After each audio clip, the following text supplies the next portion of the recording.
নোয়াখালী হুজুর যে ওয়াজ করতে আইছে, তো হুজুরে যখন এমনি ওয়াজ করতে আসে, এক লোক চিন্তা করলো তাহলে নফল ডিকি ফাও গেল, কোনো নফল মিল্লা বিলে কিছু করতাম পারতাম না। তো এক মুসল্লি দাঁড়ায় বলতেছে যে হুজুর এই একটা বিষয় জানার ছিল। কয় কি বিষয়? কয় যে হুজুর ওই আপনি তো কইলেন নফলে ফরজের জায়গা যাইতো না, তারপরেও জান্না রাখি আর কি যে কতগুলো নফল মিলাইলে একটা ফরজ বানান যাইব। হুজুরকে জীবনে অনেক প্রশ্ন করছে, এই প্রশ্ন তো কেউ করছে না। হুজুরে চুপ মাইরা গেছে। কিছুক্ষণ পরে কয় কি না জিজ্ঞাসলাম? হুজুর জিজ্ঞাসলাম কয়টা নফল মিলাইলে একটা ফরজ হয়? তো হুজুরে কয় যতটা সুপারি গাছ মিলাইলে একটা নারিকেল গাছ হয়।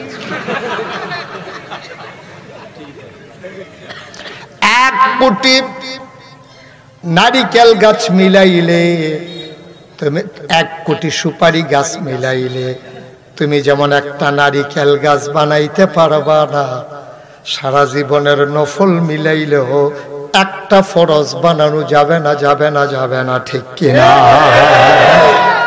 কিন্তু আমাদের দেশে নফল লইয়া যত কারাকারি, ফরজের খবর নাই।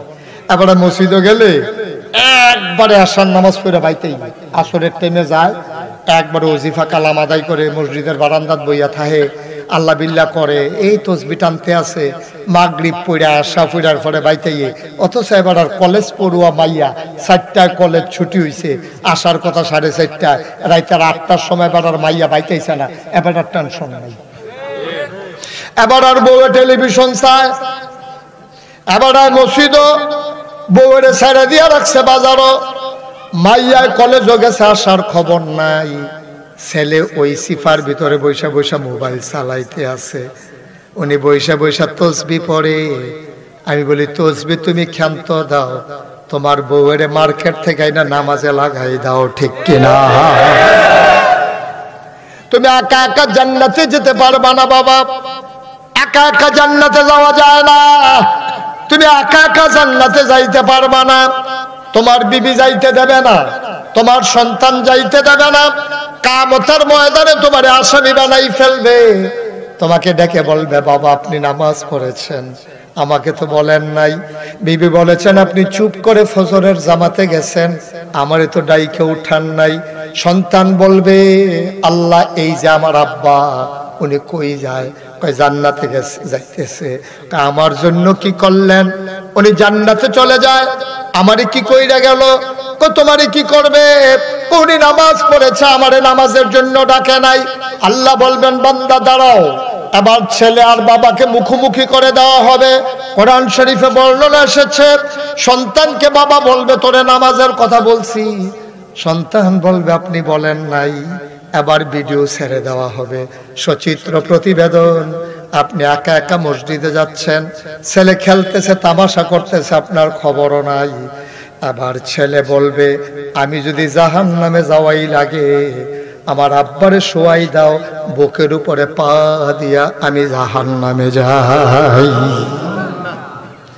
ছেলে বাবার বুকে পা দিয়া তারপরে জাহান্নামে যাবে।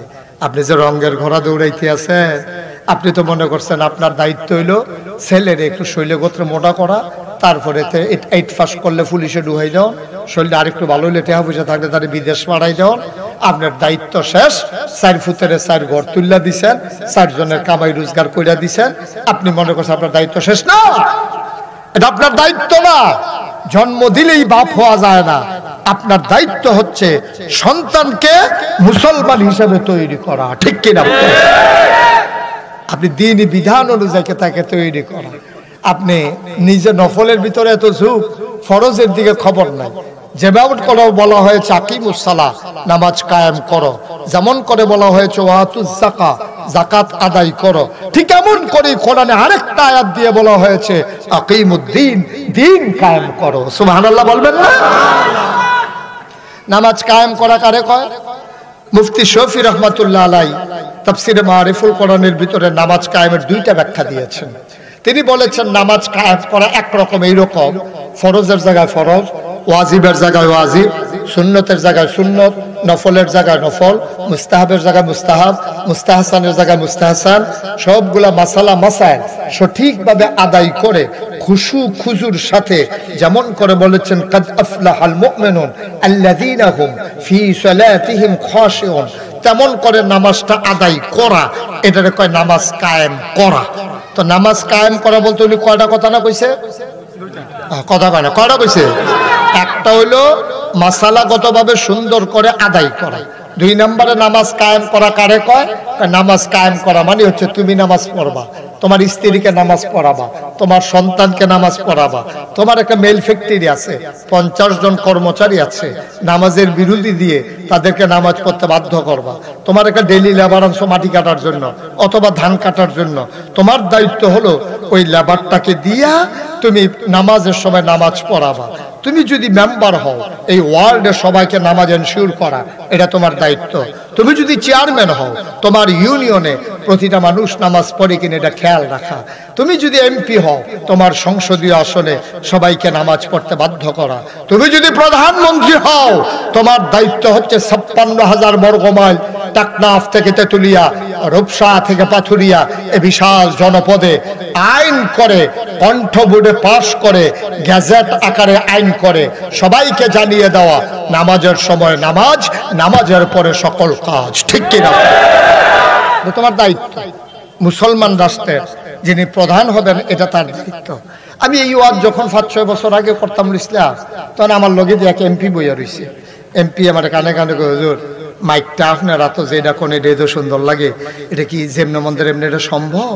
আমরা গ্রাম এলাকায়, তখন মাহফিল ছিল আমার চান্দিনা, চান্দিনা উপজেলায় গ্রাম আছে কয়টা আর পুলিশ আছে কয়জন? এখন কে নামাজ পড়লো না পড়লো তারে খুঁজা বার করবো কেমনে? আপনি কি ওই চিন্তায় ফুটে রয়েছে? ঘরে ঘরে যাওয়া লাগবে না, খালি 2-1টা ঘটনা ঘটাইবেন মা দাইয়া। কি দাইয়া? কথা কয় না, কি দাইয়া? মা দাইয়া একটা ঘটনা ঘটাইবেন, দেখবেন পুরা চান্দিনা সাপের মতো সোজা হয়ে যাবে। কহিদুর ফর্মুলাটা কি? আমি কই মা দাইয়া জমার যখন আজান পড়েছে তখন দেখবে যে কোন কোন